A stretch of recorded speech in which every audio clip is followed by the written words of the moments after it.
South ఇండియాలోనే అతి తక్కువ ధరలకి రత్నాలనందించే ఏకైక సంస్థ 6JVR. ఒక్కసారి ఏపీ విషయానికి వస్తే సార్, అక్కడ బీజేపీ, టీడీపీ, జనసేన కలిసి ఎన్డీఏ ప్రభుత్వంలో భాగస్వాములు కాబోతున్నారు. ఆ ఎఫెక్ట్ ఏమన్నా మనకి ఇక్కడ, అంటే ఎఫెక్ట్ మీన్స్ అదేమన్నా ఇక్కడ పాజిటివ్ గా బీజేపీకి ఉపయోగపడే అవకాశం ఏంటి? టీడీపీ వాళ్ళు కొంతమంది అభిమానులు ఉంటారు, ఇప్పుడు టీడీపీ లేదు కాబట్టి అభిమానులు ఉంటారు, జనసేన అభిమానులు ఉంటారు, వాళ్ళందరూ ఎమర్జ్ అయ్యి మీ వైపుకి ఓటు బ్యాంక్ పడే అవకాశం ఏమన్నా? తప్పకుండా. ఎప్పుడెప్పుడు తెలుగుదేశం పార్టీ, భారతీయ జనతా పార్టీతో కలిసి ఎలక్షన్లో పోటీ చేశారో అప్పుడే చంద్రబాబు నాయుడు గెలిచారు. ఏ ఎలక్షన్స్ లో కూడా బీజేపీ లేకుండా చంద్రబాబు నాయుడు గెలవలేదు. అదేదో సెంటిమెంట్ ఏందో తెలియదు నాకైతే. మీరు రీసెర్చ్ చేయండి. అన్ని ఎలక్షన్స్ లో కూడా బీజేపీ కలిసినప్పుడు గెలిచాడు, బీజేపీని కాదని ఇండిపెండెంట్ పోయినప్పుడు ఓడిపోయాడు. కాబట్టి ఈరోజు వారు కూడా రియలైజ్ అయ్యి వారు నరేంద్ర మోడీ గారితో, భారతీయ జనతా పార్టీతో కలిసి నడవడం కోసం ముందుకొచ్చారు. దాంట్లో కొంత కీలక పాత్ర పోషించింది మా యొక్క జనసేన అధినేత పవన్ కళ్యాణ్ గారు. కాబట్టి ఈరోజు ముగ్గురం కలిసి ఎన్నికల్లో పోటీ చేస్తూ ఉన్నాం. మంచి ఫలితాలు వస్తాయి తప్పకుండా. ఆంధ్రప్రదేశ్లో ఈరోజు ఎన్డీఏ ప్రభుత్వం అక్కడ వస్తుందనే విషయాన్ని నేను మనం చేస్తూ ఉన్నాను. మాదొక జాతీయ పార్టీ. ఎన్డీఏ ఒక దేశ లెవెల్లో ఉన్నటువంటి నేషనల్ డెమోక్రటిక్ అలయన్స్ అది. కాబట్టి దాని ప్రభావం తెలంగాణ మీద తప్పకుండా భారతీయ జనతా పార్టీకి అనుకూలంగా, తెలంగాణలో మేము పోటీ చేస్తున్నటువంటి 17 సీట్లు స్వతంత్రంగా పోటీ చేస్తూ ఉన్నాం. ఈ 17 సీట్ల మీద తప్పకుండా ఇటు జనసేన, అటు తెలుగుదేశం సంబంధించినటువంటి సానుభూతి పరులు, కార్యకర్తలు, ఓటర్లు, వాళ్ళ యొక్క ఆశీస్సులు, వాళ్ళ యొక్క సహాయ సహకారాలు భారతీయ జనతా పార్టీకి తప్పకుండా ఉంటాయి. ఈ ఎన్నికలు ప్రాంతానికి సంబంధించిన ఎన్నికలు కావు. ఇప్పుడు జరుగుతున్నటువంటి తెలంగాణలో జరుగుతున్న ఎన్నికలు దేశానికి సంబంధించిన ఎన్నికలు కాబట్టి వాళ్ళు కూడా దేశంలో మంచి జరగాలని కోరుకుంటారు. కాబట్టి వాళ్ళ యొక్క అన్ని రకాలుగా అండదండలు మా పార్టీకి ఉంటాయి. ఆ దిశలోనే మేము ముందుకెళ్తా ఉన్నాం. బీజేపీ ఎన్ని సీట్లు గెలుస్తుంది అనుకుంటున్నారు సార్? 17కు 17 సీట్లు గెలవాలని నా కోరిక. డబుల్ డిజిట్లో ఉంటాం. ఈసారి హైదరాబాద్ సీటును కూడా ఛాలెంజ్ చేస్తూ ఒక ఆడబిడ్డని పెట్టాం, ఒక మహిళని పెట్టాం. ఛాలెంజ్ చేస్తుంటే జవాబు చెప్పే పరిస్థితుల్లో అసదుద్దీన్ లేడు. గిలగిలేలో కొట్టుకుంటున్నా వేస్తున్నటువంటి ప్రశ్నలు. ఈరోజు అనేక రకాల కుట్రలు, కుతంత్రాలు చేస్తూ ఉన్నాడు. దొంగ ఓట్లు వేసుకున్నాడు. డిగ్గింగ్ చేయడం కోసం ప్రయత్నం చేస్తూ ఉన్నాడు. ఈరోజు ఆమెను రాకుండా అడ్డుకునేటువంటి ప్రయత్నం చేస్తున్నాడు. బస్తీలలో వస్తే బెదిరించేటువంటి ప్రయత్నం చేస్తూ ఉన్నాడు. ఏమి చేసినప్పటికీ కూడా మేము అడుగున మజ్లిస్ పార్టీ దౌర్జన్యాన్ని అడ్డుకుంటూ, రౌడీజాన్ని, గుండాయిజాన్ని ఎదుర్కొంటూ ముందుకెళ్తాం.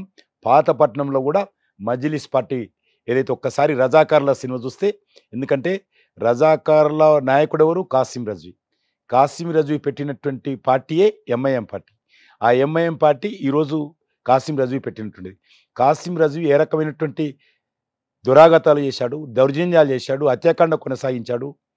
ఈరోజు రజాకార్ సినిమా చూస్తే తెలుస్తుంది, ఇది నడుస్తుంది ఇప్పుడు తెలుగులో. అటువంటి వ్యక్తి పెట్టినటువంటి పార్టీ ఈ మజ్లిస్ పార్టీ.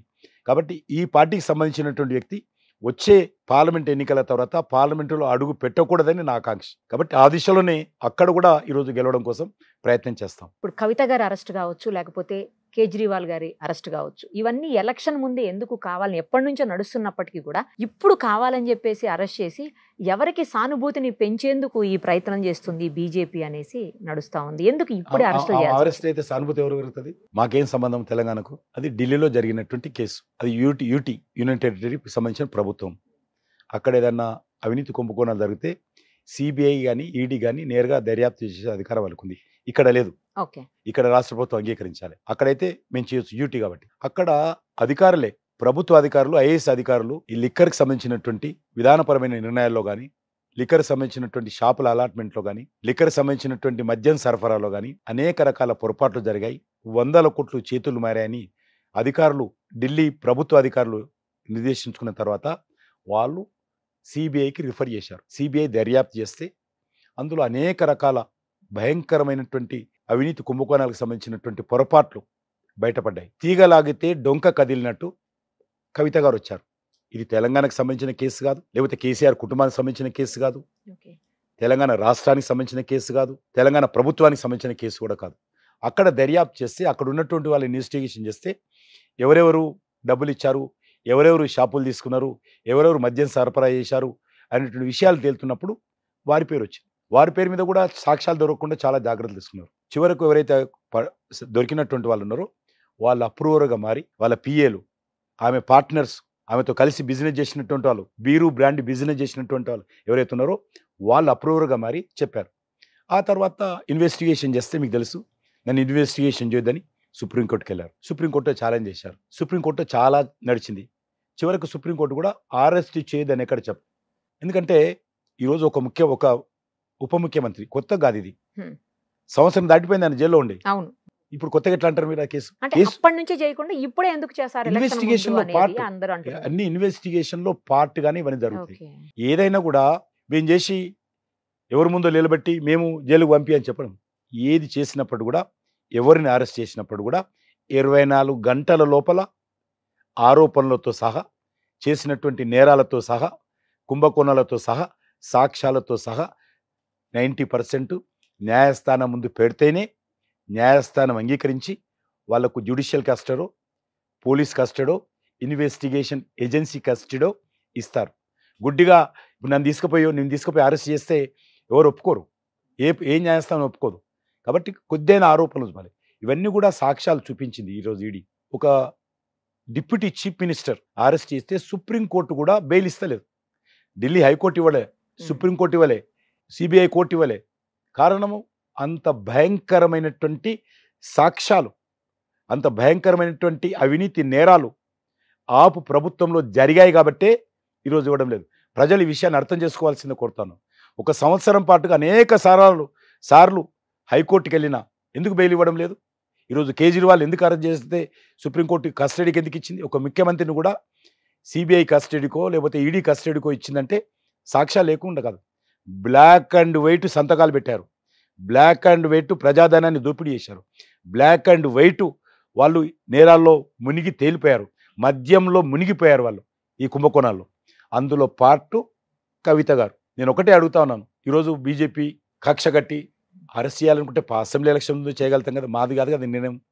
చాలామంది అడిగారు కదా, కవితను అరెస్ట్ చేస్తలేరు, అసెంబ్లీ ఎలక్షన్స్ ముందు వీళ్ళిద్దరు ఒకటేరు అని అన్నారు కదా. అప్పుడే అనుకుంటే మేము మా ప్రభుత్వం కూడా వచ్చేది కదా. కానీ అది మా చేతుల పని కాదు, పార్టీ నిర్ణయమో ప్రభుత్వం తీసుకోదు, ఇన్వెస్టిగేషన్ ఏజెన్సీ తీసుకునేటువంటి నిర్ణయాల మీద ఆధారపడి ఉంటుంది. అప్పుడు సుప్రీంకోర్టులో కేసు ఉండింది, ఆమె ఇన్వెస్టిగేషన్ చేయొద్దు, మహిళను ఈడీ ఆఫీస్ పిలవద్దు అనే నేరంతో అనేటువంటి అప్పీల్ చేసుకున్నది. కాబట్టి ఏదైనా టైం రావాలి. ఈరోజు తప్పనిసరిగా అరవింద్ కేజ్రీవాల్ అరెస్ట్ చేయాల్సిన పరిస్థితుల్లో దానికి అనుబంధంగా ఉన్నటువంటి, దానికి సంబంధించినటువంటి అదే కేసులో కవిత గారు ఉన్నారు కాబట్టి వారు కూడా చేయాల్సిన పరిస్థితి ఏర్పడింది. కాబట్టి ఆయన ఏం చేసి ఈమెను చేయకపోతే ప్రశ్నిస్తుంది. ఎందుకంటే అందుబాటులో కనిపిస్తున్నది ఆమె, అండర్ గ్రౌండ్కి వెళ్ళలే కవిత గారు, బయట ఉన్నది, తిరుగుతున్నది. కాబట్టి ఆమెను కూడా చేయాల్సిన పరిస్థితి. ఎందుకంటే ఆమెకు సంబంధించినటువంటి సాక్ష్యాలు వాళ్ళ పిఏలు, వాళ్ళ పార్ట్నర్సే అన్ని పెట్టారు. 100 కోట్లు ఆమె ద్వారా చేతులు మారాయి, సాక్ష్యాలు ఉన్నాయి. కాబట్టి నేను ఒకటే అడుగుతాను, మీకు ఏం తక్కువని ఢిల్లీకి వెళ్ళారండి? తెలంగాణలో మీరు ఎన్ని భూముల వ్యాపారాలు చేశారు? ఎంత లిక్కర్ మీద ఎంత సంపాదించారు? మీరు ఎంత ఇరిగేషన్ ప్రాజెక్టుల మీద ఎన్ని సంపాదించారు? మీరు 1000 కోట్లు సంపాదించారు కదా, సరిపోలేదా? ఇంకా మీరు ఢిల్లీకి వెళ్ళి కూడా ఢిల్లీలో బీరు బ్రాండ్ వ్యాపారం చేయాలని ఎవరు కోరారా? తెలంగాణ ప్రజలకు ఏమైనా లాభమా? లేకపోతే తెలంగాణ కోసం ఏమైనా చేశారా? తెలంగాణ అభివృద్ధి కోసం ఏమైనా చేసిన వ్యాపారం అది? ఈరోజు తెలంగాణకు సెంటిమెంట్ ముడి పెడతారు మీరు. కవిత గారు ఇంటర్వ్యూలో చెప్పారు, నేను ముఖ్యమంత్రి అయితే ఏం చేస్తావమ్మా అని అడిగారు మీలాంటి యాంకరు. నేను లిక్కర్ బ్యాన్ చేస్తాను. చూశారు మీరు వీడియో? చూడండి ఒకసారి. ఏం చెప్పిందామే? నేను ముఖ్యమంత్రి అయితే మొట్టమొదటి చేసే పని లిక్కర్ బ్యాన్ చేస్తా అన్నది. అటువంటి అన్న వ్యక్తివి లిక్కర్ బిజినెస్ కోసం అంత కక్కుర్తిపడి ఢిల్లీకి వెళ్ళాల్సిన అవసరం ఏంటి? ఎవరి కోసం వెళ్ళారు? అంత అవసరమా? అందులో కూడా కమిషన్లు తీసుకోవాల్సిన అవసరం ఉందా ఢిల్లీ గవర్నమెంట్కి వెళ్ళి? ఇంత అన్యాయమా? తెలంగాణలో 10 సంవత్సరాలుగా మీరు లిక్కర్ వ్యాపారంలో ప్రతి ఊళ్ళో గల్లీకి బెల్ట్ షాపులు పెట్టి తెలంగాణ ఆడబిడ్డల యొక్క అనేక రకాలుగా వాళ్ళకు నష్టం జరిగే విధంగా పాపాలన్నీ మీరు మోస్తూ ప్రతి గల్లీలో ఎక్కడ కూడా దొరకపోవచ్చు. రాత్రి 2 గంటలకు డోరు కొడితే కూడా బీరు బ్రాండ్ దొరుకుతుంది మన తెలంగాణలో. 2 గంటలకు, తెల్లవారుజామున 5 గంటలకు పోయినా కూడా డబ్బులు ఇస్తే చేతులు పెడతాడు బీరు బ్రాండ్ బెల్ట్ షాపులలో. ఈరోజు వైన్ షాపులు, ప్రతి వైన్ షాప్ ఓపెన్ బార్గా మారింది పర్మిట్ రూమ్ పేరుతోటి. గతంలో ఎవరు కూడా రోడ్ల మీద తాగే అధికారం లేదు. ఈరోజు రోడ్ల మీద తాగొచ్చు, అక్కడనే బట్టలు వేయచ్చు. వస్తూ పోతున్నటువంటి కాలనీలకు వెళ్తున్నటువంటి వాళ్ళు, బస్తీలకు వెళ్తున్నటువంటి వాళ్ళు, ఆడబిడ్డలు, మహిళలు ఎన్ని రకాలుగా ఇబ్బంది పడుతున్నారో నాకు తెలుసు. కానీ ఏం చేయలేనటువంటి నిస్సాయ పరిస్థితిలో ఉంది. సెంట్రల్ ఎక్సైజ్ పాలసీతో కూడా ఏం చేయలేమా సార్? మాకు లేదు సెంట్రల్ ఎక్సైజ్, ఇది స్టేట్ గవర్నమెంట్ పాలసీ. టోటల్గా ఈ లిక్కర్ వ్యవహారం అంతా కూడా రాష్ట్ర ప్రభుత్వ పరిధిలోని అంశం, కేంద్ర ప్రభుత్వ పరిధిలో అంశం కాదు. మేమున్న గుజరాత్లో సక్సెస్ఫుల్గా బ్యాన్ జరుగుతుంది. కాబట్టి మీరు చేసింది వ్యాపారం, మీరు డబ్బులు సంపాదించుకునే మీరు, చేతులు గల కాల్చుకునేది మీరు. ఈరోజు బీజేపీని అంటే కేంద్ర ప్రభుత్వాన్ని అంటే లాభం ఏంటి? అంటే ఈడీ, సిబిఐ లాంటి ఇన్వెస్టిగేటివ్ డిపార్ట్మెంట్స్ ని అలాంటి వాటన్నిటి కూడా మీరు ఇన్ఫ్లుయెన్స్ చేస్తున్నారు అనేది కదా నేను ఒకటి నేను ఇంకా డీటెయిల్ పోదలుచుకోలేదు. నువ్వు వ్యాపారం చేసినావా లేదా?